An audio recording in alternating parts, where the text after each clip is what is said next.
Hello and welcome to the fourth episode of the Happy Days podcast with me, Callum Church. I'm really excited for this episode because today we'll be talking about the science behind the law of attraction. So I know what you're thinking. What the bloody hell is the law of attraction?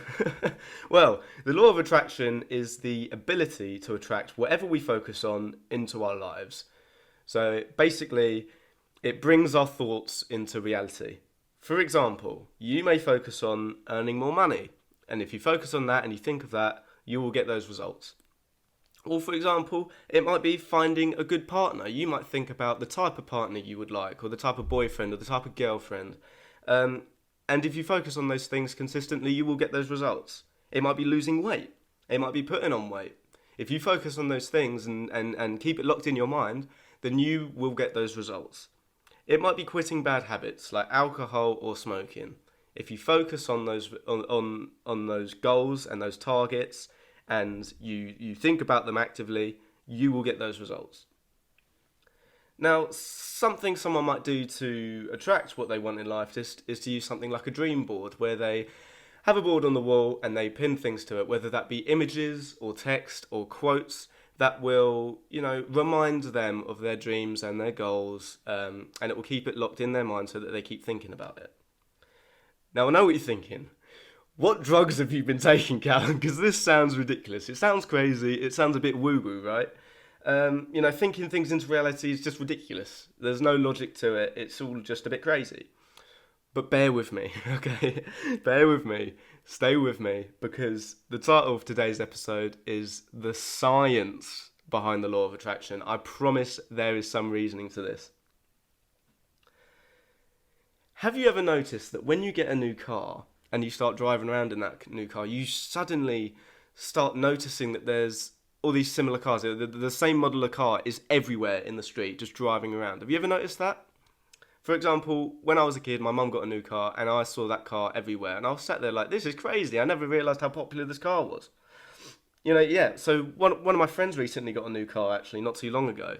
And we were sat in that car and we were just talking about the car. He was saying like, oh yeah, it's automatic, it's this, it's petrol, it's all this sort of stuff. And he said, oh yeah, this car is actually really popular.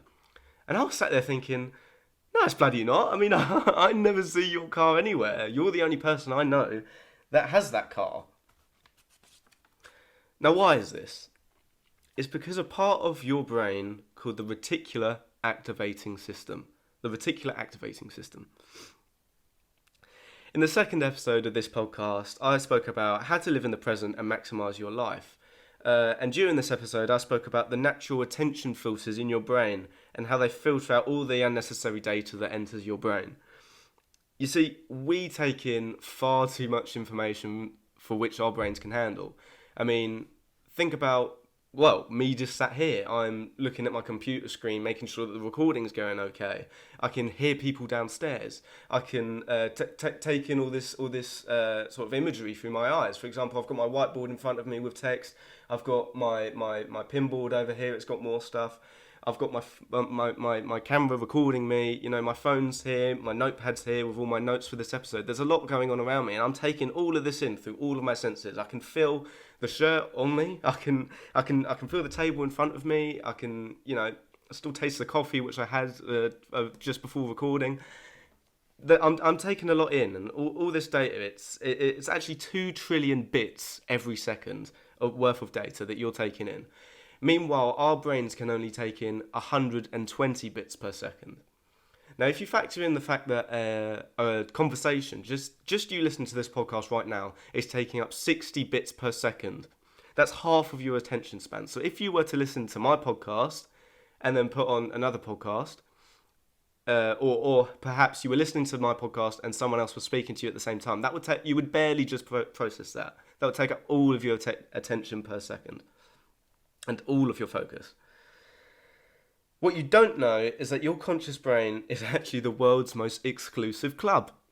Now, what the hell am I on about? I mean, you lot must think I'm an absolute nutcase, but just stay with me. The reticular activation system acts as the bouncer. It determines who is VIP enough to be let into the club. It determines who is on that VIP list and who is allowed into the club.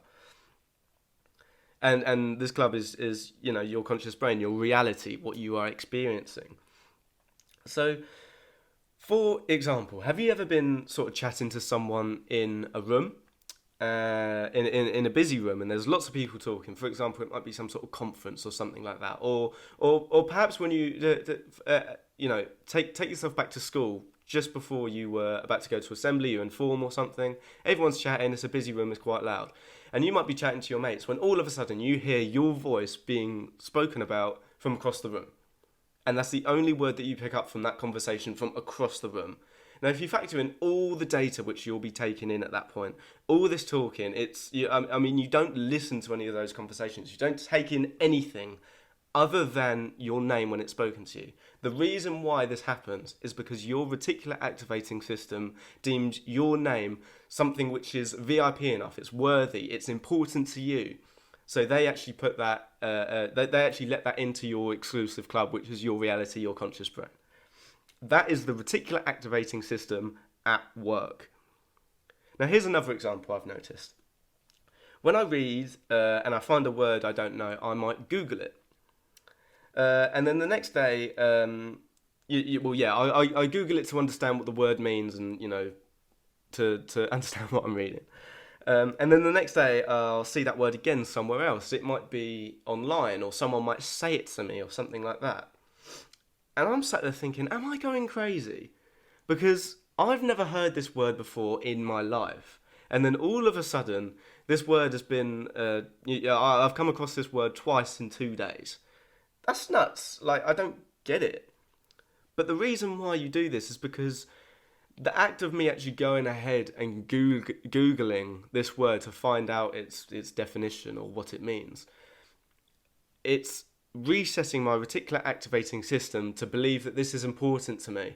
So when I come across that word again, I don't just filter it out. It's not cast away like the busy conversations that people have in the background of your form class at the start of school. It's worthy enough of my attention, so I notice it, and then it's in my reality. It's the same with the cars. The cars are deemed important to you when you get that car, so you suddenly just pick up on it a lot more.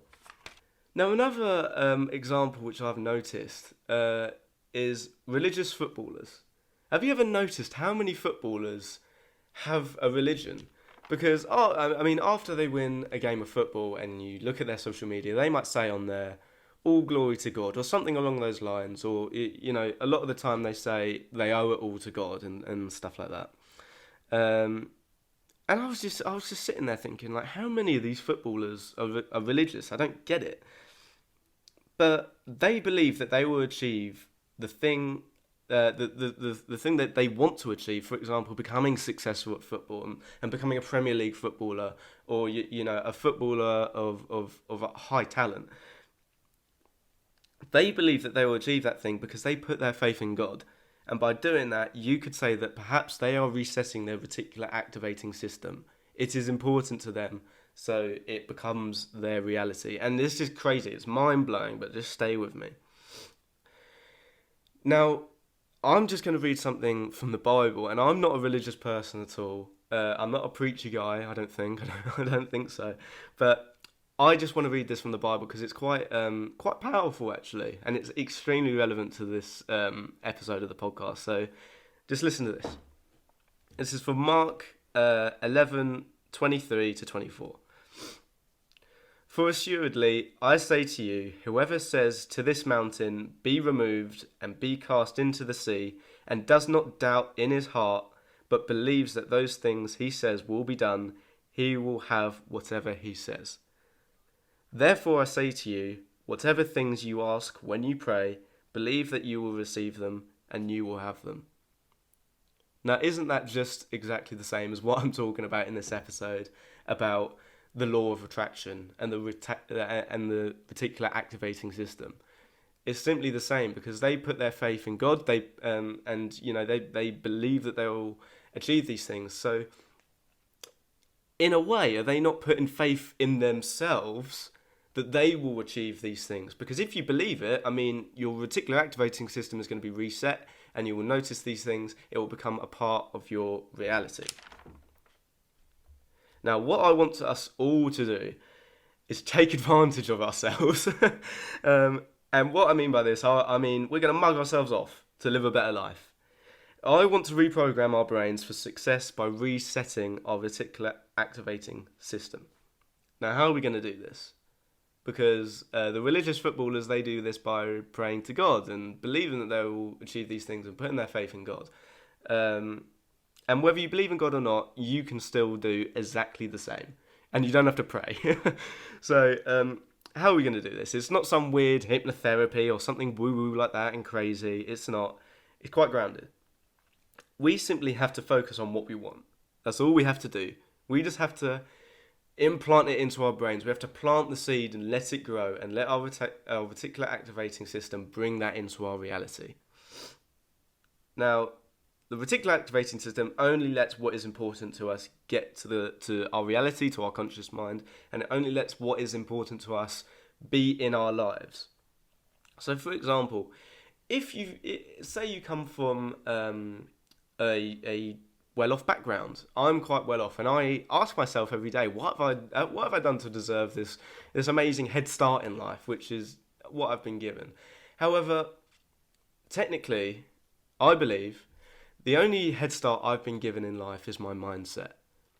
Because I've come from a good background, it is perfectly just for me to believe that I can go on to achieve exactly the same things that my family have come to achieve.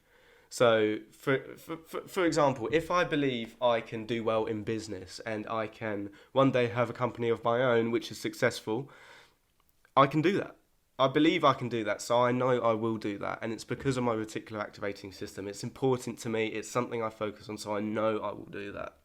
Whereas, if you take someone from a less well-off background, they might totally doubt themselves. They might think that because they've come from a less well-off background, they are not able to achieve the same things that someone from a well-off background will come from.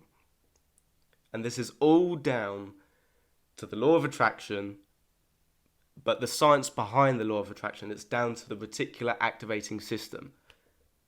If you don't believe it, then you won't experience it. That's what I'm trying to say in this episode. So make it your ambition.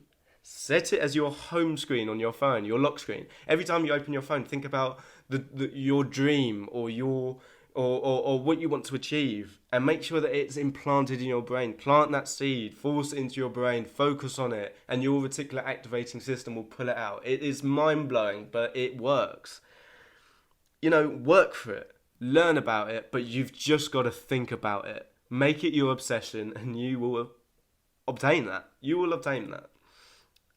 And if you do all these practices that you thought were woo-woo at the start of this episode, maybe you might actually end up achieving them as well. For example, maybe you might do that dream board on the wall, which you might have thought was crazy 13 minutes ago, but now maybe it's a little bit more based on science because of the reticular activating system and because of the psychology which we've spoken about in this episode. Something I've noticed is that it's the things we don't understand that we label as crazy. I didn't understand the law of attraction at first. I thought it was just some weird pseudoscience crap. But it's not. The reticular activating system is the science behind it. Now, there's a lot we don't understand a lot of the time. And there's a lot that we judge. But never underestimate the power of an open mind. Because foolishness isn't when someone is uneducated. It's not. It's when someone believes that they know everything that they become the fool. Because ultimately we won't know everything. There's a lot we don't know about the world. I didn't know anything about the law of attraction or the reticular activating system, and I thought that was pseudoscience rubbish. But it's not. So don't label something you don't understand as woo-woo and crazy. Because sometimes it's just down to a little bit of simple psychology. That's all from me for this episode. I really hope you enjoyed it. I really hope you could take something from this. Listen to the previous episodes. As always, I hope you enjoyed, and I'll see you in the next episode. That's all from me. Take care.